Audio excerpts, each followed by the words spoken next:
नमस्कार, जोहार आप सभी साथियों का एक बार फिर से स्वागत है हमारे चैनल पीसीएस फाउंडेशन में। करंट अफेयर का आज 5वां क्लास है। हमने 4 क्लास के माध्यम से बहुत सारे प्रश्नों को कराने का प्रयास किया विथ एक्सप्लेनेशन यानी विथ व्याख्या हमने पढ़ाया। आप चाहते हैं तो जाके देख सकते हैं अपने जो पढ़ाया है हमने वो देख सकते हैं। अगर किन्हीं को अगर ये पीडीएफ चाहिए, पीडीएफ चाहने से पहले हमको आपसे रिक्वेस्ट है कि आप चैनल को सब्सक्राइब ज़रूर कर लीजिए और बेल आइकन को भी दबा लीजिए ताकि हमारे जितना भी वीडियो आ सके आपके मतलब आपके पास नोटिफिकेशन आ जाएगा। और किन्हीं को ये पीडीएफ चाहिए ना तो पीडीएफ प्राप्त करने के लिए आप हमारे टेलीग्राम चैनल को ज्वाइन करके वहां से आप पीडीएफ को प्राप्त कर सकते हैं। जिस वहां पर सर्च करना है पीसीएस फाउंडेशन या डिस्क्रिप्शन बॉक्स में लिंक दिया है, वहां से आप पीडीएफ को प्राप्त कर सकते हैं। आज का पहला प्रश्न है कि 15 नवंबर 2023 को आयोजित खूंटी में प्रधानमंत्री मोदी ने जनजातीय समुदायों के बीच किस कार्ड का वितरण किया? 15 नवंबर जो 2023 को आयोजित खूंटी में प्रधानमंत्री नरेंद्र मोदी ने जनजातीय समुदाय के बीच किस कार्ड का वितरण किया? तो जो है ना इसका वितरण किया था विशेष हेल्थ कार्ड का इन्होंने वितरण किया। जानते हैं इसके बारे में थोड़ा? 15 नवंबर 2023 को आयोजित खूंटी में जनजातीय गौरव दिवस के मौके पर प्रधानमंत्री नरेंद्र मोदी द्वारा जिला के जनजातीय समूहों के लाभार्थियों को आयुष्मान और सिकल सेल कार्ड के रूप में काफी संख्या में विशेष हेल्थ कार्ड का वितरण किया। किसका हेल्थ कार्ड का वितरण किया था? चलिए आगे बढ़ते हैं कि राज्य के कितने प्रखंडों को सूखाग्रस्त घोषित किया जाएगा? याद रखिएगा, राज्य के कितने प्रखंडों को सूखाग्रस्त घोषित किया जाएगा? तो कितना कितना प्रखंड? 158 प्रखंडों को सूखाग्रस्त घोषित किया जाएगा। आपदा प्रबंधन विभाग ने राज्य के 158 प्रखंडों को सूखाग्रस्त घोषित करने की तैयारी कर ली है। 110 प्रखंड मॉडरेट जबकि 48 प्रखंडों को गंभीर रूप से सूखाग्रस्त किया जा सकता है। 110 को मतलब मॉडरेट मतलब मतलब बीच मध्यम, और लेकिन 48 प्रखंडों को क्या गंभीर रूप से सूखाग्रस्त घोषित किया जा सकता है। अगला सवाल है कि झारखंड के निम्नलिखित में से किन विद्यालयों में मेरी माटी मेरा देश कार्यक्रम का आयोजन किया जाएगा? कि झारखंड के निम्नलिखित में से किन विद्यालयों में मेरी माटी मेरा देश कार्यक्रम का आयोजन किया जाएगा? तो कहाँ पे किया जाएगा, निजी या सरकारी में बताइए? तो है ना भाई साहब, ये सरकारी स्कूल में यह आयोजन किया जाएगा, याद रखिए सरकारी स्कूल में। अगला सवाल है कि सवाल से आने से पहले थोड़ा व्याख्या है कि झारखंड के सरकारी स्कूलों में मेरी माटी मेरा देश कार्यक्रम का आयोजन किया जाएगा। स्कूल संचालन के लिए पहले छात्रों को अमृत कलश यात्रा निकालने सोचिए, वहां पर संचालन के क्या करेंगे, वहां पर कलश यात्रा निकालेंगे। चलिए आगे बढ़ते हैं। सरकार द्वारा नक्सल प्रभावित कितने गांवों में मुफ्त डीडी रिसीवर बांटने की पहल की गई? बताइए, याद रखिए डीडी रिसीवर, याद रखिए डीडी रिसीवर बांटने की पहल की गई। जहाँ पे नक्सल प्रभावित जो है गांव, वहां पे डीडी मुफ्त बांटने की पहल की गई। कितना? तो ये जो है ना भाई साहब, ये हो जाएगा 176 डीडी रिसीवर बांटने की पहल की गई। नक्सल प्रभावित से 15 जिलों के 176 गांवों में मुफ्त डीडी रिसीवर बांटेगी ताकि इन क्षेत्रों के लोगों को टेलीविजन के माध्यम से सरकारी योजनाओं के बारे में जानकारी दी जा सके। जी, इसीलिए बांटा है ना कि उन लोगों को पिछड़ा है, तो इसीलिए वहां पर डीडी रिसीवर बांट दे रहा है ताकि उनको टेलीविजन के माध्यम से वहां देख सके लोगों की क्या क्या योजना आ रही है। इससे लोगों के अधिक जागरूक होंगे और सरकारी योजनाओं का बेहतर लाभ उठा सकेंगे। डीडी रिसीवर एक उपकरण है जो दूरदर्शन और भारत की पहली एकमात्र free to air direct to home सेवा है, जिसके माध्यम से सुदूर ग्रामीण इलाकों में भी आसानी से चैनल को देखा जा सकता है। चलिए आगे बढ़ते हैं कि association for democratic reforms, association for democratic reforms यानी एडीआर द्वारा जारी सबसे गरीब विधायकों में झारखंड के किस विधायक का नाम शामिल किया गया है? सबसे गरीब विधायक में किसको शामिल किया गया है? तो बताइए आप लोग।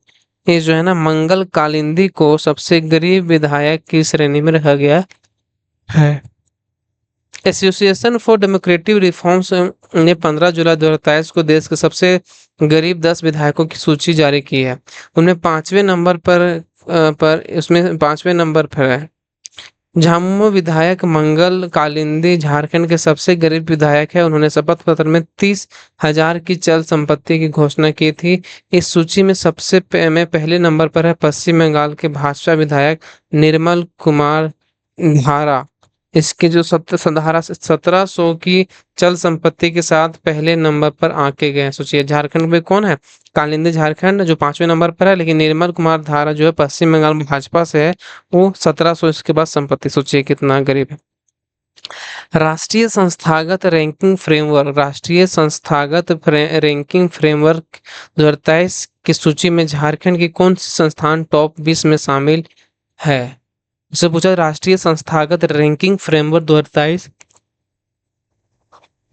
की सूची में झारखंड के कौन से संस्थान टॉप 20 में शामिल है? तो कौन सा इसमें शामिल है? इसमें जो है ना टॉप 20 में जो शामिल है आपका, ये Saint Xavier school of management XLRI, IIT ISM Dhanbad, BIT Mesra यानी इसमें जो तीनों है ना, ये 20 टॉप 20 संस्थानों में शामिल है। इसके बारे में जानते हैं। केंद्रीय शिक्षा मंत्रालय द्वारा 5 जून 2023 को जारी राष्ट्रीय संस्थागत रैंकिंग फ्रेमवर्क की सूची में अलग अलग श्रेणियों में झारखंड के 3 संस्थान टॉप 20 में शामिल है। जो प्रबंधन से की प्रबंधन में जामशेदपुर का जेवियर स्कूल ऑफ मैनेजमेंट, और 9वें इंजीनियरिंग में IIT जो है ISM धनबाद वाला, और 17वें नंबर पर आपका आर्किटेक्चर में BIT मेसरा की रैंकिंग 20 रही है। समझे ना? चलिए अगला सवाल है कि भारत सरकार द्वारा मिशन लाइफ कार्यक्रम की शुरुआत किस जिले में की गई? भारत सरकार द्वारा मिशन लाइफ कार्यक्रम की जो शुरुआत है ये किस जिले में की गई? मिशन लाइफ की, तो कौन सा जिला हो जाएगा? ये हो जाएगा आपका पूर्वी सिंहभूम जिला जो है ना, मिशन लाइफ कार्यक्रम की शुरुआत किया है। अगला सवाल है, भारत सरकार द्वारा मिशन लाइफ कार्यक्रम की शुरुआत पूर्वी सिंहभूम के जिले में की गई। इसके अंतर्गत किसानों को ऊर्जा की बचत, पानी की बचत, सिंगल यूज प्लास्टिक का प्रयोग नहीं करना, टिकाऊ खाद्य प्रणाली, कचरा प्रबंधन, स्वास्थ्य जीवन शैली व ई कचरा प्रबंधन के बारे में जागरूक किया जा रहा है। किसानों को जागरूक करने में आत्मा की कर्मी गांव-गांव जा रहे हैं। चलिए आगे बढ़ते हैं। झारखंड के सरकारी स्कूलों के 6ठी से 12वीं तक के विद्यार्थियों को किस एक्ट से जुड़ी जानकारी दी जाएगी? इसमें पूछा है ना कि झारखंड के सरकारी स्कूलों के 6ठी से 12वीं तक के विद्यार्थियों को किस एक्ट से जुड़ी जानकारी दी जाएगी? तो बताइए। ये जो है ना, ये पॉक्सो एक्ट के जो है उसकी जानकारी दी जाएगी। कौन से छात्र के? 6 से 12 के विद्यार्थियों को पॉक्सो एक्ट के बारे में क्या है। झारखंड के सरकारी स्कूलों के 6ठी से 12वीं तक के विद्यार्थियों को अब उनके अधिकार और सुरक्षा से जुड़ी जानकारी भी दी जाएगी। उन्हें बाल यौन शोषण संरक्षण अधिनियम 2012 यानी पॉक्सो एक्ट से संबंधित जानकारी दी जाएगी। विद्यालयों में चल रहे हेल्थ एंड वेलनेस कार्यक्रम के तहत संचालित कक्षा के दौरान पॉक्सो एक्ट पढ़ाया जाएगा। ठीक है, नए सत्र में सभी स्कूलों में इसकी कक्षाएं अनिवार्य रूप से संचालित हो। किसके? बाल यौन शोषण संरक्षण अधिनियम वहां पढ़ाया जाएगा, पॉक्सो एक्ट पढ़ाया जाएगा। झारखंड का कौन सा जिला 100% डिजिटल जिला घोषित हो चुका है? 100% डिजिटल जिला कौन घोषित हो चुका है? तो बताइए आप लोग। ये जो है ना पूर्वी सिंहभूम। बताइए, पूर्वी सिंहभूम जो जिला है वो 100% डिजिटल जिला घोषित हो चुका है। पूर्वी सिंहभूम 100% जिला हो गया। यहाँ हर दिन 250 करोड़ से अधिक का ऑनलाइन ट्रांजैक्शन होता है। वाह, कितना? 250 करोड़ से अधिक ऑनलाइन ट्रांजैक्शन होता है। इसमें 99.31% लोग डिजिटल बैंकिंग करते हैं। बाप रे बाप, 99.31%। अगला सवाल है कि झारखंड विधानसभा में 27 फरवरी 2024 को 2024-25 के लिए कितने रुपए का बजट प्रस्ताव पेश किया गया? झारखंड विधानसभा में 27 फरवरी 2024 को 2024-25 के लिए कितने रुपए का बजट प्रस्ताव पेश किया है? बताइए। जानते हैं आप लोग? तो बताने के प्रयास कीजिए। इसका जो बजट है ना, ये पेश किया गया कितना? 1,28,900 करोड़ रुपए का कुल बजट पेश किया गया 1,28,900 करोड़ रुपए का। झारखंड विधानसभा में वित्त मंत्री डॉक्टर रामेश्वर उरांव ने 2024-25 के लिए 1,28,900 करोड़ का बजट प्रस्ताव पेश किया, जो पिछले वित्त वर्ष 2023-24 में 10.72% अधिक है। बाप सोचिए, झारखंड के शहरों में रहने वाले लोगों पर प्रॉपर्टी टैक्स कितने करोड़ रुपए बकाया है? झारखंड के शहरों में रहने वाले लोगों पर प्रॉपर्टी टैक्स कितने करोड़ रुपया बकाया है? तो बताइए कितने करोड़ हो जाएगा? ये हो जाएगा आपका 7,636 करोड़ रुपया जो है ना, यह बकाया प्रॉपर्टी टैक्स से बकाया है। झारखंड के शहरों में रहने वाले स्थानीय नगर निकाय टैक्स के नहीं चुकाने के कारण राज्य के सभी 48 नगर निकायों में बकाया राशि लगातार बढ़ रही है। वर्तमान में शहरों में रह रहे लोगों पर स्थानीय निकाय का 7,636 करोड़ प्रॉपर्टी टैक्स के रूप में बकाया है। बाप रे बाप। अगला सवाल है कि 31 मई 2023 को हुई के राज्य की कैबिनेट की बैठक के अनुसार जानवरों द्वारा किसी मनुष्य के गंभीर स्थिति में घायल होने पर 1 लाख से बढ़कर कितने रुपये राशि मुआवजा देने का प्रस्ताव पर मुहर लगाई गई। जैसे कि कोई जानवर आप पर हमला कर दे तो पहले 1 लाख रुपया था, अब कितना हो गया है? इसका जो हो गया है ना भाई, ये हो जाए कितना हुआ? ये हो गया 1,50,000 रुपया, अन्य 50,000 रुपया बढ़ा है, 1.5 लाख रुपया मिलेगा। कैबिनेट ने जंगली जानवरों द्वारा जान माल के नुकसान के मुआवजे में संशोधन के प्रस्ताव पर मुहर लगाई।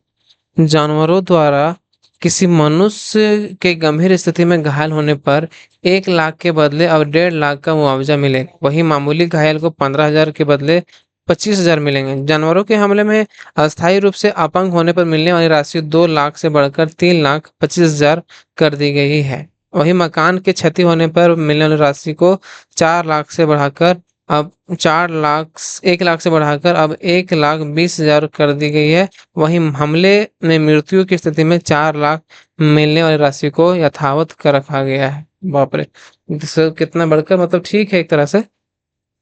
अगला सवाल है कि CSR पोर्टल के माध्यम से इस नीति में संबंधित कौन सी जानकारी दी जाएगी? बताइए इसमें जो है कौन सी जानकारी दी जाएगी CSR की नीति इसमें से?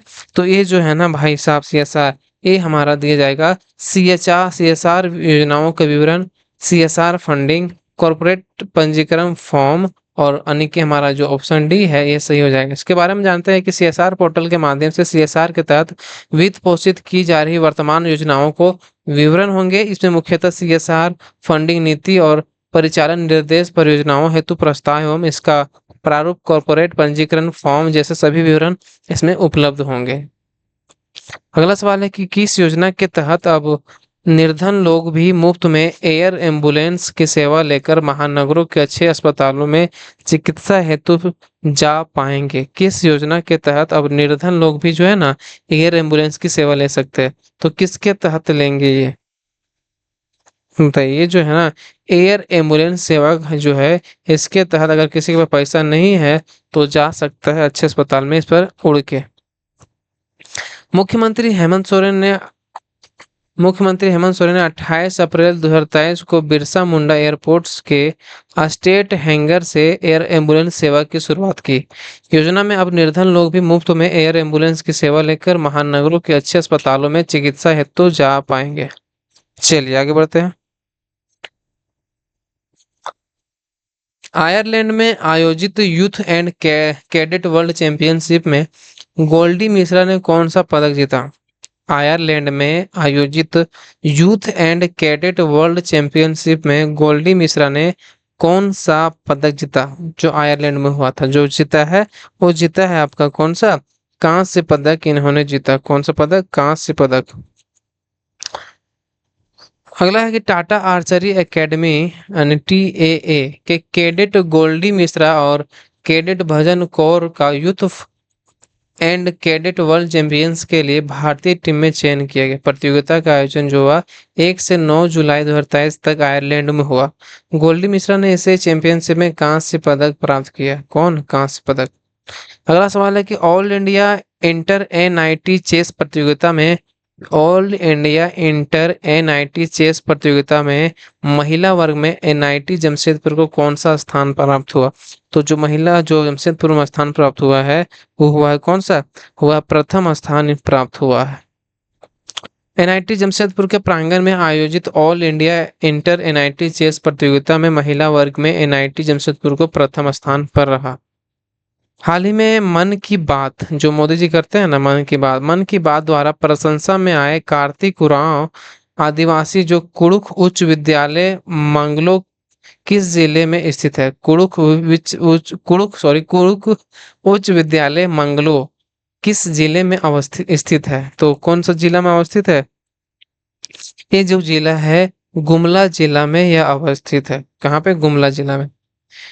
गुमला के सिसई प्रखंड के मंगलो गांव में वर्ष 2008 में स्थापित कार्तिक उरांव आदिवासी कुड़ुख उच्च विद्यालय को पीएम नरेंद्र मोदी की मन की बात में प्रशंसा की। साथ ही स्कूल के संस्थापक अरविंद उरांव के कार्यों एवं कुडुख भाषा के बचाने के लिए बेहतर पहल को सराहा। चलिए आगे बढ़ते हैं। उत्तराखंड में योगिनी अवार्ड से सम्मानित किया गया, बताइए। उत्तराखंड में योगिनी अवार्ड से सम्मानित किया गया, किनको किया गया था? ये जो किया गया है ना भाई साहब, एक किया गया है अर्चना कुमारी को किया गया है योगिनी अवार्ड से सम्मानित।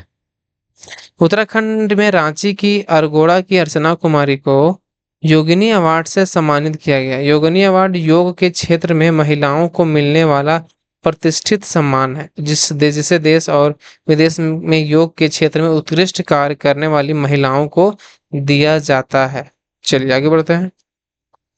राष्ट्रपति द्रौपदी मुर्मू किस देश के सर्वोच्च नागरिक पुरस्कार grand of order of the chain of the yellow star से सम्मानित होने वाली पहली भारतीय महिला बनी? इसमें पूछा है राष्ट्रपति द्रौपदी मुर्मू किस देश के सर्वोच्च नागरिक पुरस्कार grand order of the chain of the yellow star से सम्मानित होने वाली पहली भारतीय बनी है? तो ये जो पहली भारतीय बनी है ना, ये हो जाएगा कौन सा? ये सूरीनाम की पहली भारतीय बनी पाने वाली योलो कौन सी था? राष्ट्रपति द्रौपदी मुर्मू ने सूरीनाम के सर्वोच्च नागरिक पुरस्कार grand order of the chain of the yellow star से सम्मानित होने वाली पहली भारतीय बनी। कौन? द्रौपदी मुर्मू। झारखंड के नेता व राज्य के शिक्षा मंत्री जगन्नाथ महतो का निधन हो गया। वे किस पार्टी से संबंध रखते थे? किस पार्टी से संबंध रखते थे? यह रखते थे किस पार्टी से, याद है जी? झामुमो झार चलिए झामुमो से यह संपर्क रखते थे झारखंड मुक्ति मोर्चा से। झारखंड के टाइगर कहे जाने वाले झारखंड मुक्ति मोर्चा के वरिष्ठ नेता व राज्य के शिक्षा मंत्री जगन्नाथ महतो 56 साल के थे। 6 अप्रैल 2023 को निधन हो गया। विधानसभा में वह डुमरी विधानसभा क्षेत्र का प्रतिनिधित्व करते थे। अगला है कि राज्य की पहली मॉलिक्यूलर बायोलॉजिकल लैब कहाँ बनेगी? याद रखिएगा, मॉलिक्यूलर बायोलॉजिकल लैब कहाँ बनेगी? तो कहाँ बनेगी? राज्य की पहली मॉलिक्यूलर बायोलॉजिकल लैब जो बनेगी ना, यह बनेगी आपका चाईबासा में। कहाँ पे? चाईबासा में। चाईबासा राज्य की पहली मॉलिक्यूलर बायोलॉजिकल लैब बनेगी। लैब में नवजात की गहनता से जांच की जाएगी। इससे पता चलेगा कि नवजात को कोई गंभीर बीमारी है या नहीं। प्रयोगशाला के कई तकनीकों का आविष्कार किया जाएगा जिनमें डीएनए अनुक्रमण, प्रोटीन की त्रिआयामी संरचना निर्धारित करने के तरीके और मोनोक्लोनल एंटीबॉडी का विकास भी शामिल है, याद रखिएगा। चलिए आगे बढ़ते हैं। विलेज एडमिनिस्ट्रेशन इन कोल्हान नामक पुस्तक के लेखक कौन है? विलेज एडमिनिस्ट्रेशन इन कोल्हान नामक पुस्तक के जो लेखक है वो कौन है? तो सही आंसर इसका है डॉक्टर जीपी रजवार जो है ना, ये इनके लेखक है डॉक्टर जीपी रजवार। केंद्रीय जनजातीय मामले में अर्जुन मुंडा द्वारा इस पुस्तक का विमोचन किया गया। कौन सा पुस्तक? कौन सा बताइए तो? ये है great Indian A plan that actual works नाम पुस्तक का अनाहत प्रसाद द्वारा लिखी गई। The great Indian T and snacks नाम पुस्तक कृतिका पांडे द्वारा लिखी गई। लम्हों की खता नामक पुस्तक जो है झारखंड के राजनेता सरयू राय द्वारा लिखा गया। बहुत ही महत्वपूर्ण है, लम्हों की कथा किसके द्वारा लिखा गया है? सरयू राय के द्वारा लिखा गया। और विलेज एडमिनिस्ट्रेशन इन कोल्हान, ये लिखा गया है डॉक्टर जेपी रजवार के द्वारा। झार नियोजन पोर्टल किसके द्वारा लॉन्च किया गया? झार नियोजन जो पोर्टल है वो किसके द्वारा लॉन्च किया गया? तो झार नियोजन जो पोर्टल है वो हेमंत सोरेन के द्वारा लॉन्च किया गया था। मुख्यमंत्री हेमंत सोरेन ने झार नियोजन पोर्टल का लॉन्च किया। श्रम नियोजन विभाग द्वारा तैयार जो है झार नियोजन डॉट झारखंड जो .gov.in पर पोर्टल से सरकार ने नियोक्ता और रोजगार ढूंढ रहे अभ्यर्थियों का प्लेटफॉर्म देने का प्रयास किया। ग्रामीण विकास मंत्रालय की ओर से जारी पंचायतों के रैंकिंग में झारखंड के किस पंचायत को तीसरा स्थान मिला? ग्रामीण विकास मंत्रालय जो है उसकी ओर से जो जारी की गई पंचायतों की रैंकिंग में झारखंड की किस पंचायत को पांचवा रैंक मिला? पांचवा स्थान, तीसरा स्थान मिला। तो कौन सा पंचायत है? ये पंचायत है जरबा पंचायत। जरबा पंचायत को पांचवा तीसरा स्थान मिला। ग्रामीण विकास मंत्रालय की ओर से जारी 235 पंचायतों की रैंकिंग में झारखंड के हजारीबाग के चरचू प्रखंड की जरबा पंचायत को देश भर में तीसरा स्थान मिला। कहाँ पे पड़ता है? हजारीबाग में पड़ता है, चरचू प्रखंड में पड़ता है। अगला सवाल है कि राज्य के कितने एयरपोर्ट में ground mounted solar power plant लगाया जाएगा? राज्य के कितने एयरपोर्ट में ground mounted solar power plant को लगाया जाएगा? तो बताइए। ये जो है ना 5 जो है राज्य के 5 एयरपोर्ट में ग्राउंड माउंटेन सोलर प्लांट लगाया जाएगा। चलिए याद रखिएगा। इसके बारे में जानते हैं कि राज्य के कुल 5 एयरपोर्टों में ground mounted solar power plant के लगाया जाएगा। धनबाद और दुमका में 600 केवी सोलर पावर प्लांट लगाया जा चुका है। राज्य में अब गिरिडीह, बोकारो, देवघर एयरपोर्ट में सोलर पावर प्लांट लगाया जाएगा। प्रत्येक प्लांट का लगाने में 12.5 करोड़ रुपया खर्च किया जा रहा है। बाप रे, 12.5 करोड़ रुपया। चलिए आज के प्रश्नों की संख्या यहीं पे समाप्त होती है। अगर वीडियो अच्छा लगेगा तो सब्सक्राइब जरूर कर लीजिएगा और लाइक भी जरूर कर लीजिएगा वीडियो को। चलिए मिलते हैं अगले वीडियो में, तब तक के लिए बहुत बहुत धन्यवाद और झारखंडी जोहार।